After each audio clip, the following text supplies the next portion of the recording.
on a aussi imaginé un nouveau service en marque blanche. Donc si Kevan veut se relancer comme courtier en crédit, il peut faire Kevan Courtage. Et derrière, on va lui proposer des solutions. Donc on a lancé cette solution qui s'appelle Loan Place Courtage.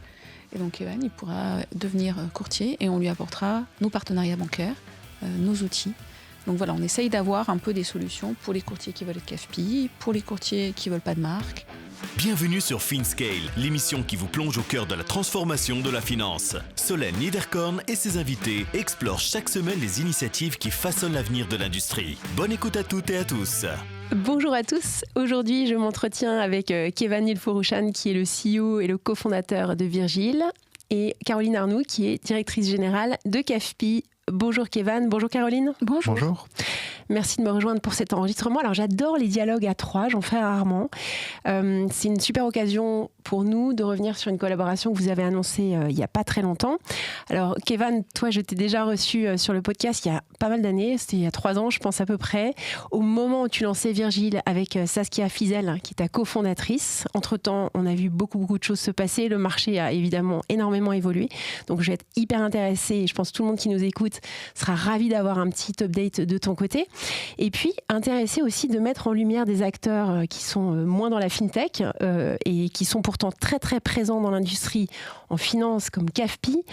J'ai quelques chiffres en tête, c'est 7,6 milliards d'euros de financement. Vous êtes le plus gros courtier en France pour les crédits, les prêts immobiliers. Et c'est 32 000 dossiers de crédits signés en 2023. Donc c'est quand même un acteur de poids. Donc moi, je suis ravie que tu viennes aujourd'hui pour nous en parler et qu'on sache ce qui réunit vos deux sociétés au travers de ce partenariat.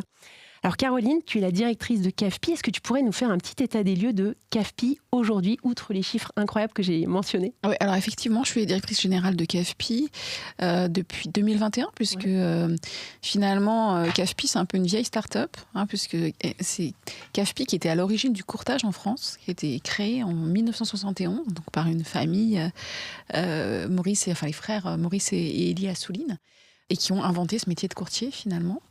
CAFPI a été racheté en 2021 par le fonds d'investissement Blackfin Capital Partners, qui est un des plus gros fonds en Europe sur tout ce qui est, dans tout ce qui est services financiers.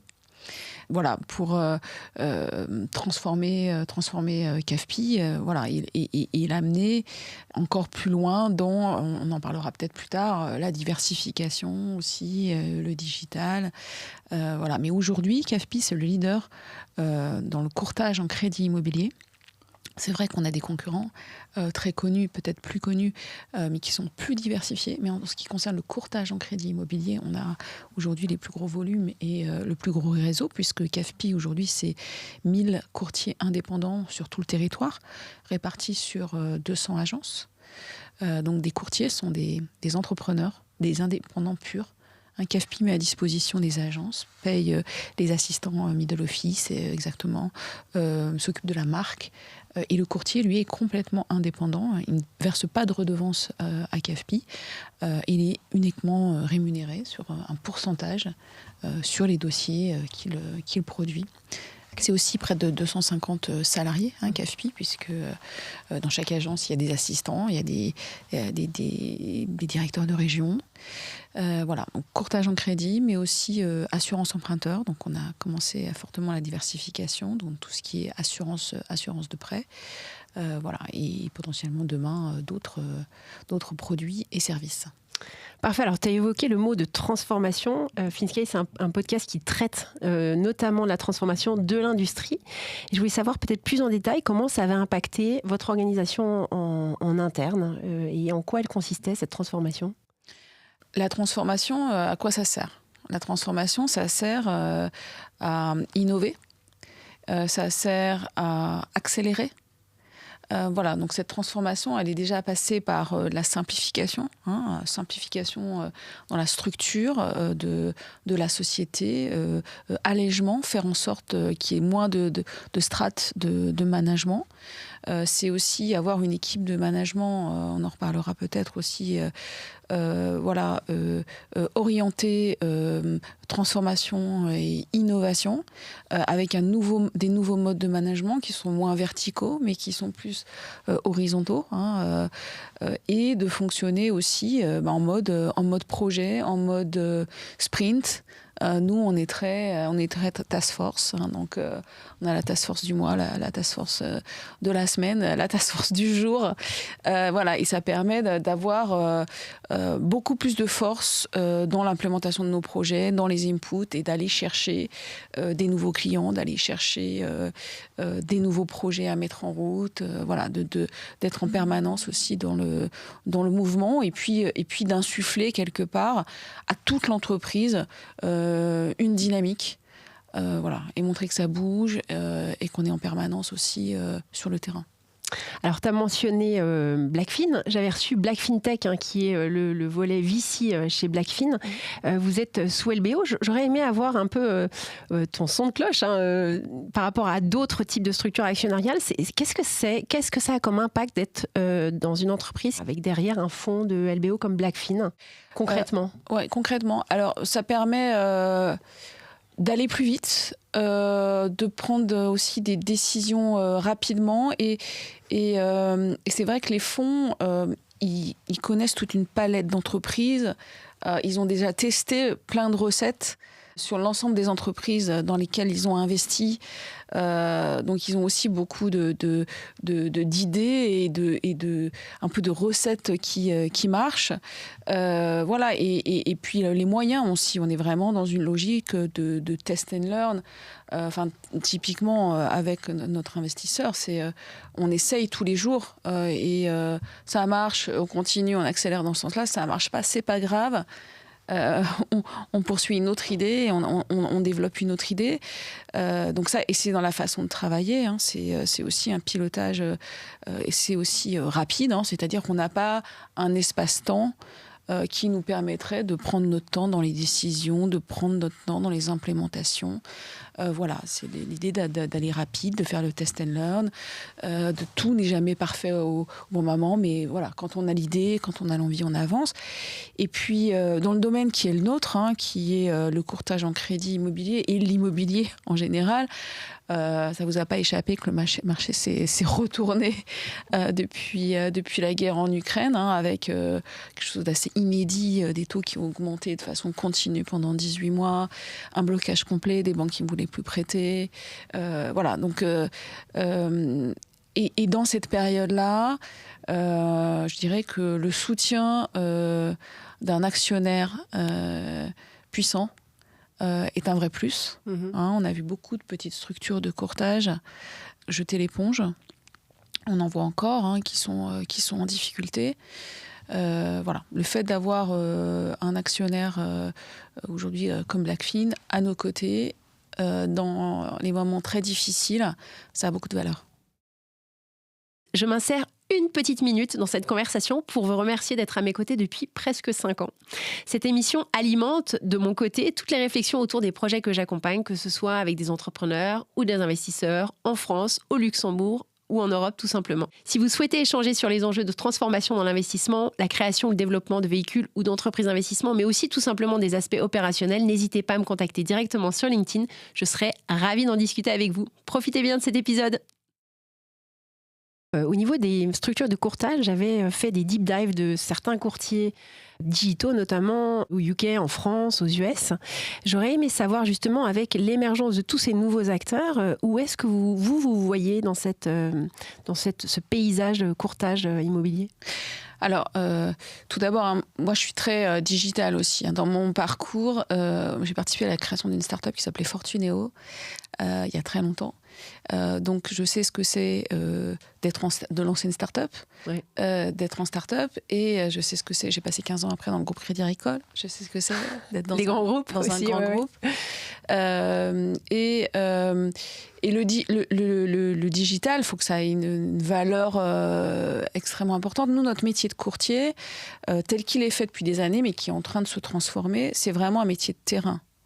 Je veux dire, comme les agents IMO, vous voyez aujourd'hui quand même que 95% des agents IMO ne sont pas des agents IMO digitaux. L'immobilier, l'achat immobilier, qui est souvent l'opération la plus importante d'une vie pour les emprunteurs, ça a quand même besoin de terrain.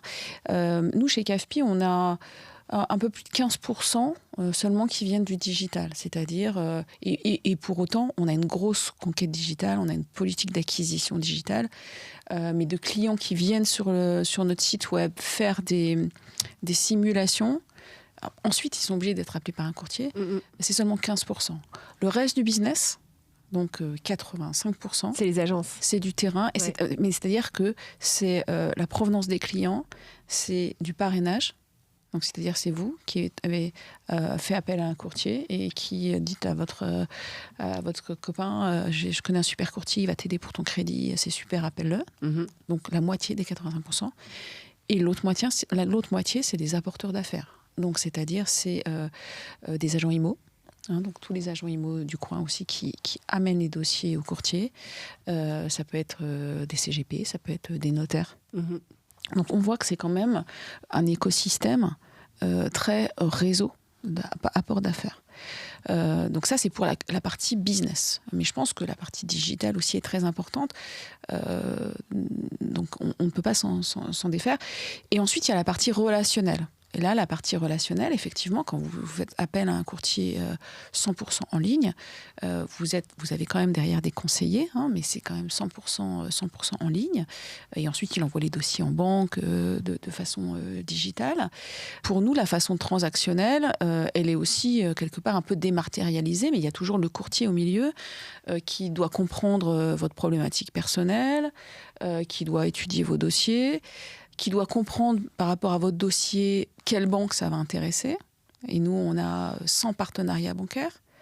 Ensuite, diriger dans la banque, ça va intéresser et souvent négocier avec la banque en disant voilà le profil de mon client, voilà pourquoi il faut que tu lui fasses tel taux, et est-ce qu'on peut négocier l'emprunteur. Donc c'est vraiment beaucoup de travail quand même de gré à gré. Ouais. Alors on développe aussi beaucoup de choses avec l'IA, mais qui sont pour faire quelque part un courtier augmenté. L'IA, on en parle beaucoup. Nous, dans notre domaine, c'est vraiment quelque chose qui va permettre de gagner du temps, de plus sur des tâches à valeur ajoutée, à travers des fonctionnalités comme le Speak to CRM, ou alors sur le fait de pouvoir faire les notes de synthèse de façon un peu automatique. Donc, c'est vraiment quelque chose qui va aider nos courtiers à être plus efficaces vis-à-vis de leurs clients. Mais en termes de relationnel, ça reste quelque chose quand même de très... Il y a beaucoup d'interventions. Et le digital, je pense que ça marche très bien dans les dossiers les moins complexes, les plus faciles, et dans des périodes où finalement toutes les banques, où là on commence à revenir un petit peu, où toutes les banques sont quand même open pour faire du crédit. Yes. Parce que finalement, vous devez avoir une sorte d'algorithme qui vous permet de profiler votre client et ensuite de l'envoyer à la bonne banque selon le profil. Ça, c'est vraiment l'idéal. Mais dans la période qu'on a vécue, où on est en train de sortir, je touche du bois, j'espère que c'est du vrai bois, mais voilà, on a été vraiment dans une période où certaines banques avaient fermé boutique, ne voulaient plus prêter même à leurs clients. Certaines banques triaient vraiment les clients sur le haut du panier. Et donc, on a été, nous, pendant cette année, pour faire passer les dossiers dans une négociation permanente avec les banques pour avoir des quotas de crédit, avec la banque du coin pour aller apporter des dossiers. Bien sûr, ouais. Donc, dans ces moments-là, je pense que les modèles purs digitaux ont dû vraiment beaucoup plus souffrir que des modèles un peu plus avec une dimension terrain où c'était vraiment, l'année dernière, la débrouille. Il fallait vraiment se débrouiller pour aller porter ces dossiers. Je pense que vous l'avez vu aussi chez Virgile, et pour défendre ces dossiers et battre ces dossiers pour que les emprunteurs aient accès au crédit. Donc voilà. Donc je pense que ce sont deux modèles qui sont complémentaires. Le marché du courtage aujourd'hui, il est très fractionné. On a des grands acteurs Je suis présidente aussi de la PIC, qui est la première association des courtiers en France. Donc, vous avez des grands acteurs, vous avez CAFPI, vous avez en dessous, vous avez Meilleur Taux, Empruntis, etc. Donc, qui sont à la fois des franchises, dont une grande partie sont soit dans des groupes d'assurance, soit détenus par des fonds. Et puis, vous avez toute une partie du marché où ce sont encore des petits courtiers indépendants. Des petits courtiers indépendants qui sont à leur nom, et qui font du courtage en région. Donc là, il y en a encore. Et certains qui vont rejoindre un petit peu des marques également, ou s'appuyer sur des solutions qui vont leur permettre de mieux travailler. Donc on voit qu'on est quand même sur un marché de courtage, un peu comme les CGP, qui est quand même très territorialisé, éclaté et en région. Et c'est pour ça que nous, on a aussi imaginé un nouveau service en marque blanche. Donc si Kevan veut se relancer comme courtier en crédit, il peut faire Kevan Courtage. Et derrière, on va lui proposer des solutions. Donc on a lancé cette solution qui s'appelle Loan Place Courtage. Et donc Kevan, il pourra devenir courtier et on lui apportera nos solutions, enfin nos partenariats bancaires, nos outils. Donc voilà, on essaye d'avoir un peu des solutions pour les courtiers qui veulent être CAFPI, pour les courtiers qui ne veulent pas de marque. Voilà. Merci beaucoup Caroline, c'était très très détaillé, donc je te remercie d'avoir pris le temps. Kevan, je me tourne vers toi maintenant. Je pense que certains de nos auditeurs qui ont découvert FinScale plus tard ont peut-être loupé l'épisode où tu étais passé. Est-ce que tu pourrais prendre 2 minutes pour expliquer ce que vous faites et en profiter pour nous parler des tendances que tu as observées en termes d'accession à la propriété justement ces dernières années, suite à ce que Caroline vient de partager avec nous? Bien entendu, et justement c'est assez intéressant parce que quand on s'est vu, c'était les débuts de FinScale et les débuts de Virgile, et il y avait une mission qui est toujours la même aujourd'hui, qui est l'accès à la propriété des jeunes. Et on partait à l'époque d'un constat qui était ce que tu peux faire de mieux pour ton enfant si tu as les moyens de l'aider à devenir propriétaire, c'est de lui donner, prêter, laisser l'argent qu'il faut pour qu'il ait l'apport pour devenir propriétaire. Et donc, le plus gros générateur d'inégalité entre moi et quelqu'un assis à côté de moi qui a le même salaire, le même job, c'est le patrimoine de nos parents. Et ça, c'est un truc qui est générateur d'énormément d'inégalités et d'amplification intergénérationnelle. Et à l'époque, quand on s'était vu, les taux étaient autour de 1%. Et donc, les gens, globalement, arrivaient à acheter, à part les jeunes. Et il y avait déjà cette espèce de mur infranchissable de l'accès à la propriété. Et on avait lancé Virgile en se disant... cet apport-là, quand les parents ne sont pas là pour le donner, on va l'apporter à leur place et on va investir jusqu'à 100 000 € en fonds propres aux côtés des jeunes qui deviennent propriétaires. Qu'est-ce qui s'est passé depuis ? Les taux, ils sont malheureusement pour les acquéreurs plus du tout à 1%. À l'heure où on se parle, c'est plutôt entre 3 et 4 et on ne sait pas trop ce que le futur va nous apporter. Le pouvoir d'achat immobilier a baissé de 30%. Tous ceux qui sont déjà propriétaires ont remboursé leur crédit au cours de ces 5-10 dernières années et donc en fait ils ont un apport qui leur permet de compenser ça. Et les jeunes qui sont aujourd'hui pas encore propriétaires et encore locataires, ils ont le mur qui a encore plus agrandi et donc la mission qui est devenue beaucoup plus urgente. Et c'est ça ce qu'on a observé ces 2 dernières années sur le marché. Alors les crises sont assez intéressantes parce que entre le moment où on commence à dire peut-être qu'il y a quelque chose qui ne va pas, le moment où...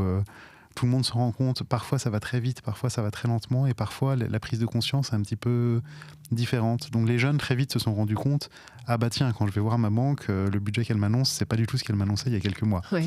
Eux, ils s'en sont rendus compte assez vite, les vendeurs, eux, il a fallu un peu plus de temps pour qu'ils s'en rendent compte. Et nous, on l'a pas mal observé avec des prix qui d'abord n'ont pas baissé, puis ont baissé à la négociation. Puis ont baissé sur les prix affichés. Et qu'est-ce qui fait le prix du marché immobilier en France ? C'est BFM quand ils font un reportage sur la baisse des prix est finie ou la baisse des prix va commencer, et ses meilleurs agents quand ils prennent les chiffres et qu'ils les mettent à jour. Et donc quand les deux sont passés par là aujourd'hui, le marché a perdu globalement dans une ville comme Paris entre 10 et 15%. Énorme. Le pouvoir d'achat a perdu 30%. Wow. Donc la situation est pire qu'avant malgré la baisse des prix. Oui. Et c'est ça ce qu'on observe sur le marché, avec des transactions qui ont plus ou moins disparu, je ne vais pas dire disparu, mais été vraiment fortement diminuées pendant 2 ans.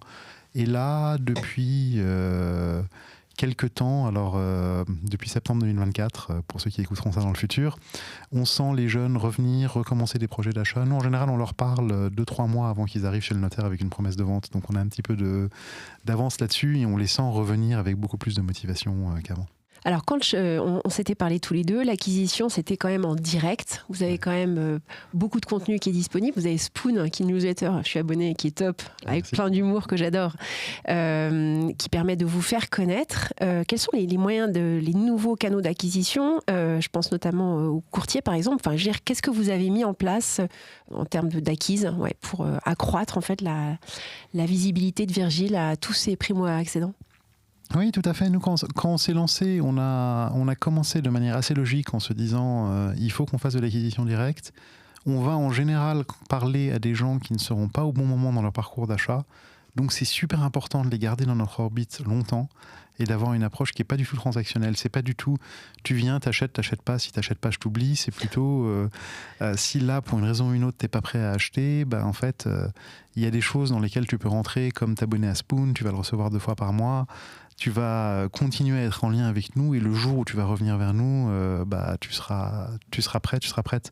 Et c'est vrai qu'on a aujourd'hui des clients qui ont parlé avec nous la première fois il y a 2 ans, 3 ans, qui reviennent en disant ça y est, j'ai fait une offre, elle a été acceptée, je vais acheter ce bien-là, est-ce que vous me suivez? Et ça, c'est super confortable.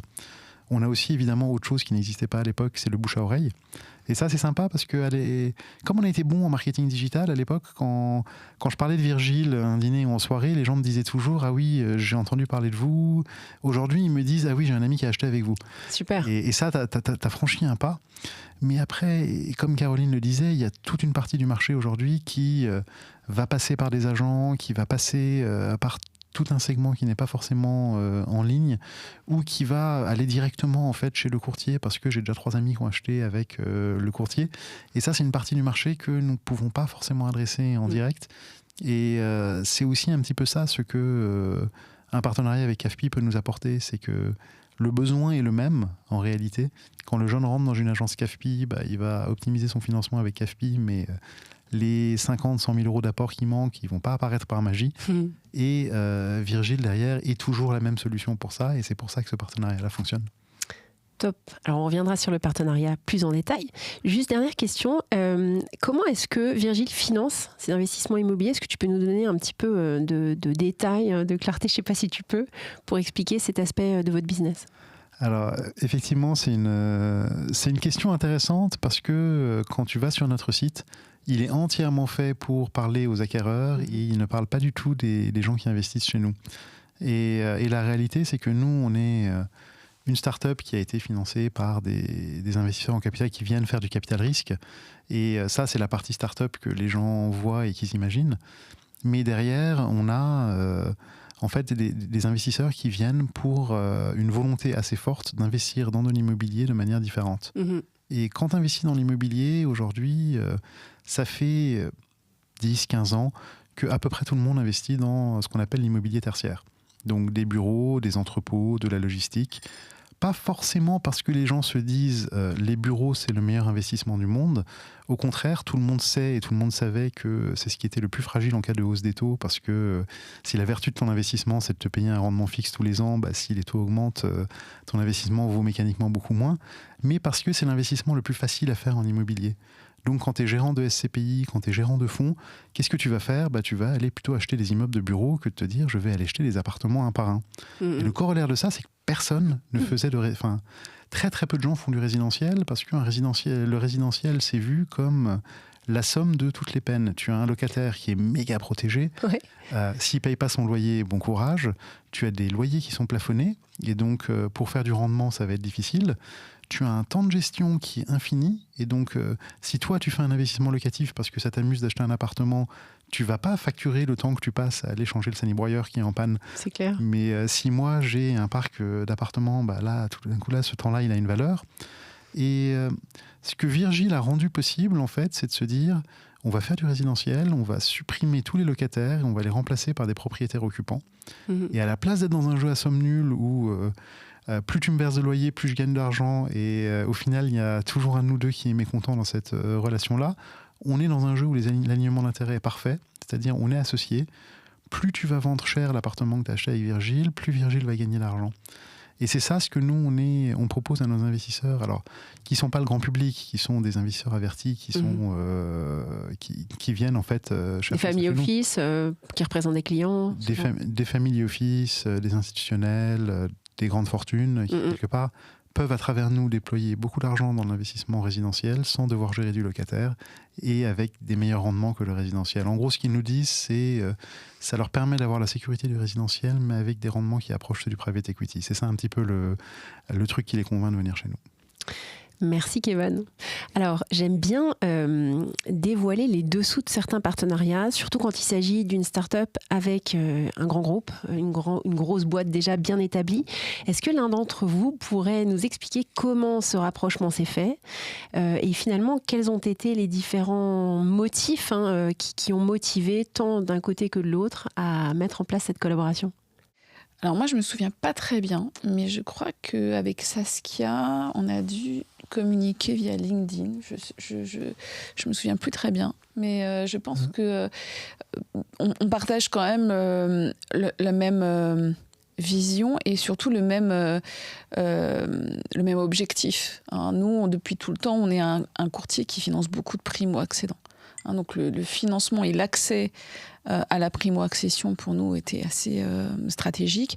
On était dans une période aussi où ont été mis en place les fameuses normes HCSF, du Haut Comité à stabilité financière, qui visaient, je pense, à freiner le crédit qui s'était vraiment emballé avec des taux très bas, donc avec les principales mesures, taux d'endettement à 35%, pas de prêt au-delà de 25 ans, et les investisseurs locatifs aussi bloqués avec ce niveau d'endettement. Donc on avait à cette période-là un peu une conjonction de facteurs où les primo-accédants étaient vraiment un peu laissés à la porte de l'accès au crédit, et puis avec des prix d'immobilier, et notamment dans les grandes villes, très très très élevés. Donc voilà, je pense qu'on a eu une conjonction d'intérêts et d'objectifs communs, et puis moi, ça qui est pas là, mais c'est elle qu'on a rencontrée en premier, nous de notre côté, avec une de mes collaboratrices qui s'appelle Laura. Alors je sais pas si c'est le fait d'être des femmes, la sororité. Non mais oui, puis le fait de vite se dire on se voit, on en parle, ouais c'est super ton idée, et tout de suite de commencer à parler partenariat. Voilà, je pense que c'est cet esprit aussi et ensuite par la suite d'entrepreneurs, parce que finalement nous tu demandes ce que ça change aussi une boîte sous LBO, on est aussi entrepreneurs, toute la classe de management de CAFPI, et donc il y a cette dimension d'entrepreneuriat, et puis il y a les courtiers, et ensuite je pense qu'on a rencontré on a mis nos courtiers terrain en relation aussi avec les commerciaux côté Virgile. Et ce sont des entrepreneurs. C'est-à-dire que eux, tous les premiers du mois, ils n'ont pas de salaire. Donc tous les premiers du mois, ils savent qu'ils vont aller chercher leur dossier, ils vont aller chercher leur salaire. Donc il y a aussi un peu un ADN d'entrepreneur dans toutes ces personnes, je pense. Oui, je pense que tu as raison de donner le crédit à Saskia et à Laura, parce que ça a commencé comme ça, et ça a commencé sur LinkedIn. Et moi, ce qui m'a vraiment frappé, c'est j'ai la chance d'avoir des amis qui font du dressage, et donc je connais la phrase de Xénophon qui dit tout ce qui est forcé ne peut pas être beau. Et souvent tu arrives dans des discussions partenariales et tu as l'impression de te faire arracher une dent et là, entre le premier échange LinkedIn, le premier café, le premier en fait ça pourrait prendre cette forme-là, le cycle de décision chez CAFPI, parce que vu de l'extérieur, tu te dis, c'est une maison qui date de 71, il va leur falloir 3 ans pour décider, et en fait... Tout de suite, les idées préconçues. Oui, mais c'est normal, mais après, la norme pour des maisons qui datent de 71, c'est celle-là. Oui. Et en fait, on était plutôt sur un cycle d'itération de la semaine. Je ne sais pas combien de temps il s'est écoulé, mais je pense qu'en 3 mois, le truc était totalement bouclé, et il y avait l'alignement de toutes les équipes, et et le côté entrepreneurial dont tu parles a vraiment été assez impressionnant pour nous, à la fois effectivement dans les équipes de direction et dans les courtiers CAFPI qu'on connaissait pour certains avant et qu'on a rencontrés après. Donc, c'était quoi les premières réactions des clients ? Tu as déjà eu des retours de la part du terrain, en fait ? Alors, déjà, le fait d'avoir la possibilité de proposer ce genre de service est extrêmement innovant. Donc, les premiers échanges, c'est quand même un peu de l'étonnement. Plutôt positif, parce qu'aussi généralement ça peut être des clients qui se sont vus refuser un accès au crédit parce que donc il y a une première étape pour eux, un peu de frustration. Ouais. Frustration parce qu'ils peuvent pas avoir le crédit, ou alors frustration parce que ce qui s'était imaginé, ils s'étaient imaginé un 3 pièces et ils peuvent acheter qu'un 2 pièces. Donc voilà, les retours des clients, c'est extrêmement positif. Et puis, c'est aussi la facilité de mise en œuvre entre nos courtiers et Virgile. Alors, autre question, côté banque, parce que les banques aussi, elles perçoivent ça comme un modèle, j'imagine, assez innovant. Comment elles perçoivent ce co-investissement ? Alors là, le sujet 1971 prend toute sa force parce que en France, il y a un truc marrant sur le crédit immobilier, c'est que la dernière grande innovation, et là je cite Xavier Lépine qui aime bien raconter cette histoire, c'est 1951, l'invention du crédit à taux fixe. Et derrière, il y a eu pas mal de choses qui ont été faites sur le crédit immobilier, mais beaucoup en termes de marketing. En termes de fond du produit, ça reste, tu empruntes à taux fixe sur une durée variable. Et les choses ne changent pas. Et donc, quand tu vas avoir une banque et que tu leur dis j'ai un truc innovant autour du crédit immobilier, leur première réaction, c'est de se dire ok, je retrouve tout est arrivé. En fait, s'il y avait une bonne idée, quelqu'un d'autre l'aurait déjà eu et on va pas suivre. Et là, tu te rends compte qu'il y a des banques qui sont organisées de manière justement avec des hiérarchies assez plates, assez horizontales. Souvent, ça, c'est dans le monde mutualiste. J'allais te dire, oui. L'idée monte assez rapidement de la personne que tu rencontres jusqu'au COMEX qui arrive à prendre la décision, qui se rend compte du besoin parce que déjà le COMEX est au courant qu'il y a un problème sur l'acquisition des jeunes. Tu as d'autres banques où ils sont obligés d'investir des millions dans des directions de l'innovation, mais en fait, c'est pas pour autant qu'elles sont innovantes, parce que la structure super centralisée fait que ce genre de décision devient vraiment très difficile à prendre. Et donc, tu vas avoir les early adopters, en fait, qui vont nous suivre sur la base de l'idée avec un raisonnement super clair qui est, en fait, je vois que mes clients sont locataires, je vois que le jour où ils deviennent propriétaires, ils déclenchent une capacité d'épargne, donc j'ai intérêt à ce qu'ils le soient, mais ils vont pas le devenir juste avec moi. Et en leur permettant de devenir propriétaires, par exemple avec une solution à travers Virgile, je les fidélise sur le long terme. Et les autres qui sont plus dans une logique de ok, il y en a de plus en plus de mes confrères qui le font, probablement que la meute a raison et donc je vais passer pour un idiot si je le fais pas aussi. Donc c'est ça vraiment les deux drivers. Si vous... Il faut savoir peut-être qu'une banque, la banque et le crédit, il y a deux choses. Un, le crédit, ça te permet de capter de nouveaux clients. Mais deux, le crédit, c'est juste une histoire de risque. C'est-à-dire que la banque, quand elle octroie un crédit, elle gère son risque. C'est-à-dire, c'est mon risque de ne pas être remboursé, le risque de ne pas pouvoir saisir un bien, le risque... Donc effectivement, selon les structures auxquelles on peut s'adresser, il y en a qui sont assez arc-boutés sur leur logique d'analyse du risque. Et il y en a d'autres qui sont un peu plus intelligentes dans la logique d'analyse risque versus business. Et je pense que même Virgile, vous êtes un petit peu copié par certaines banques. Oui, alors c'est super marrant. On en parlera peut-être tout à l'heure. On est sur le point d'annoncer une innovation majeure sur notre produit. Et pourquoi tout à l'heure Tu veux en parler maintenant ? Ah, je peux en parler. Vas-y. Je peux en parler maintenant. Je vais en dire quelques mots. Et donc là, il y a Virgile 2.0 qui va sortir aujourd'hui. Et juste à ce moment-là, il y a 3 mois cet été, il y a une banque majeure qui vient de réussir finalement à copier Virgile 1.0 qu'on a lancé il y a 5 ans. Et ça montre en fait le cycle d'innovation de ces grandes banques. Et c'est assez marrant parce qu'en plus c'est une banque, Arkea pour pas les nommer, qui s'est vraiment distinguée dans l'écosystème startup parce qu'ils étaient en architecture ouverte. À l'époque de Roland Lemoyle, ils avaient, c'est grâce à eux qu'on a Litchi, qu'on a MangoPay, qu'il y a énormément de startups qui ont émergé. Et là, tu les vois prendre un virage totalement adversarial, de dire non, mais en fait, on va tout refaire chez nous. Oui. On va copier des startups après les avoir rencontrés, après avoir vu ce qu'ils faisaient, et on va juste relancer le truc en interne et prendre un peu tout ce que tu peux voir de pire dans l'écosystème quelque part corporate français. Ouais. Donc, ce qui me fait un petit peu la transition vers Virgile 2.0 et pourquoi on innove. Nous, on a lancé Virgile à un moment où la crise n'était pas encore là. une fois que la crise est arrivée, que les pouvoirs d'achat ont baissé, la première demande que nos clients avaient, c'était vous investissez entre 10 et 20%, j'aimerais bien que vous puissiez monter plus. Et ça, forcément, pour compenser la baisse du pouvoir d'achat, c'était une bonne idée. Une deuxième demande que beaucoup de nos clients avaient, c'était de dire, en fait, moi, j'ai un taux d'effort à 35%, il est normal, et d'ailleurs, c'est la norme du Conseil de la stabilité financière qui me dit que j'ai ce taux d'effort-là. Mon conjoint est auto-entrepreneur ou entrepreneur, il a des revenus, il aimerait bien lui aussi pouvoir peut-être mettre de l'argent. Pour la banque, et pour de bonnes raisons d'ailleurs, mon conjoint n'existe pas parce qu'il n'y a aucune stabilité dans ses revenus, je ne sais pas si. Ou alors même d'autres situations, j'ai des bonus que pour telle ou telle raison la banque ne prend pas en compte. Quand cet argent-là arrive, j'aimerais bien l'utiliser pour, par anticipation, racheter bout par bout l'investissement que Virgile a fait. Et donc ça, c'est la deuxième grande nouveauté qu'on a mis en place, c'est tu vas pouvoir nous racheter progressivement. Et petit à petit, en fait, quand tu as des rentrées d'argent imprévues ou prévues, venir acheter des bouts de Virgile en payant par anticipation un petit peu le rachat final. Et peut-être la troisième grande innovation, c'est aujourd'hui le modèle de Virgile, c'est on met 10% du prix et on prend 15% du bien.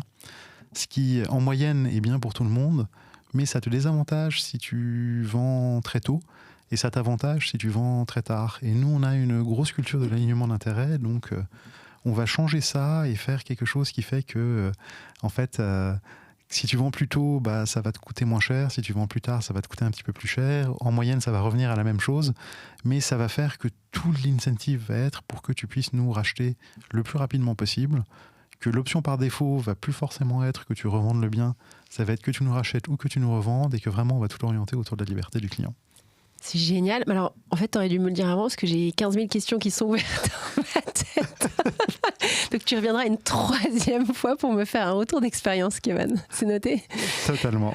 Alors, on est un petit peu limité par le temps et j'aime quand même assez bien me rester dans mes limites pour le podcast. J'aurais aimé juste terminer sur la intermédiation versus désintermédiation, parce que c'est un sujet qui revient quand même assez souvent, parce que le marché de l'immobilier a connu des vagues successives d'intermédiation et de désintermédiation. Qu'est-ce qui, selon vous, alors l'un et l'autre sera le mot de la fin avant la recommandation de bouquin, qu'est-ce qui font que certaines banques sont prêtes à travailler avec des courtiers et que d'autres choisissent de s'en passer ? Alors moi je dirais qu'aucune banque ne se passe de courtier aujourd'hui. Je pense que y a des momentum, on l'a dit, les banques, le crédit immobilier, c'est leur principal vecteur de conquête. Donc quand la banque elle est en capacité de distribuer du crédit, de produire du crédit avec une marge suffisante et d'acquérir des clients, elle a besoin d'aller chercher ses clients.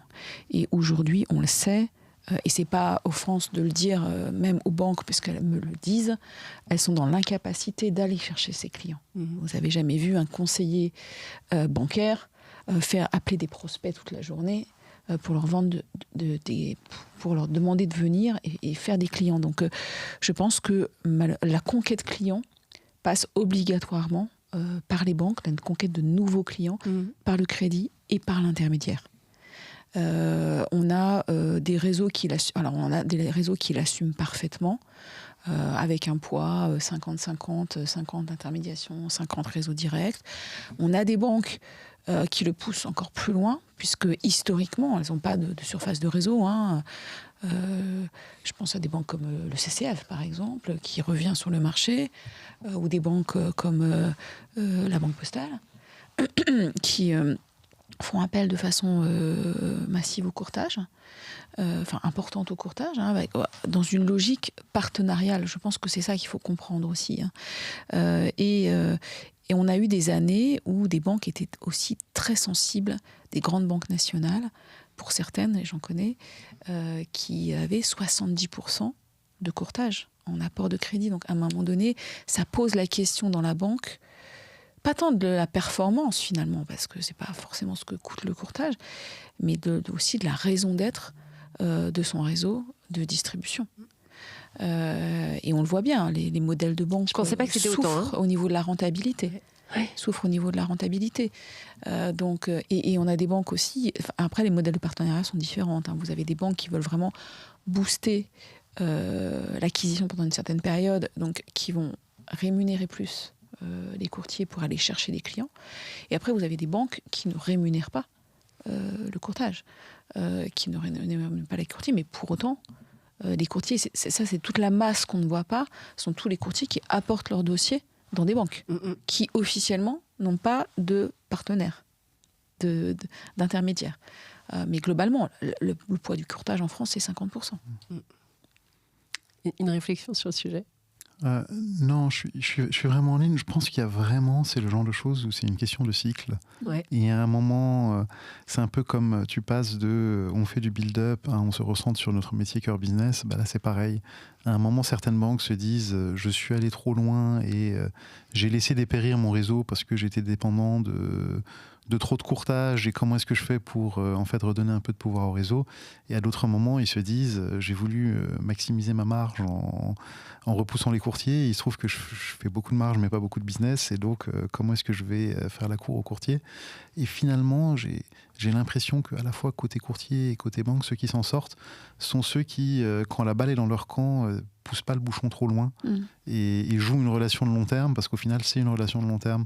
Quand tu essayes de tirer à fond parce qu'à un moment donné, tu as un marché qui s'est contracté, tu fais moins de volume et tu te dis, comme certaines banques ont pu le faire... je ferme le robinet. Voilà, je ferme totalement le robinet chez les courtiers parce que j'ai pas envie de laisser de la marge.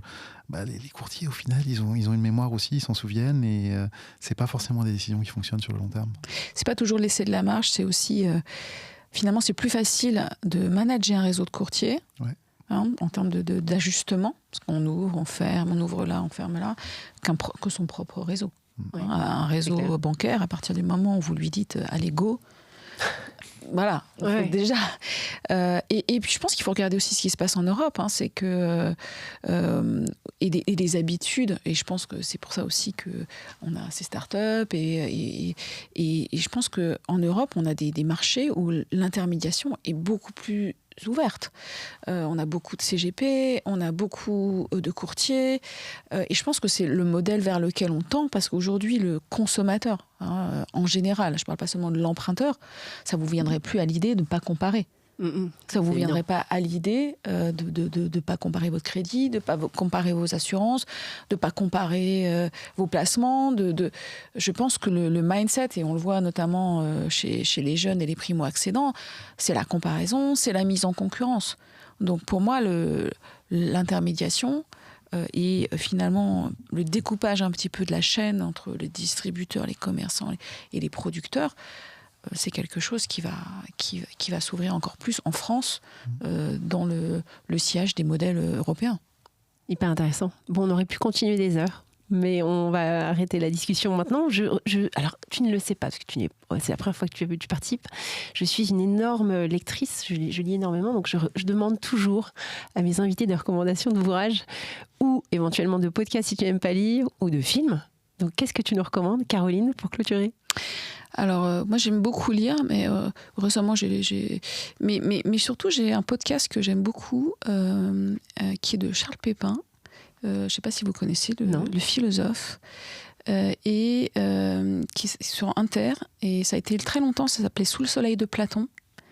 Et tu l'écoutes ? Sous le soleil de... On me l'a déjà recommandé, mais pas encore. Sous le soleil de Platon. Et là, il y a un nouveau nom depuis la rentrée, je crois que c'est la Minute Philo, j'aime moins. J'aimais beaucoup Sous le soleil de Platon.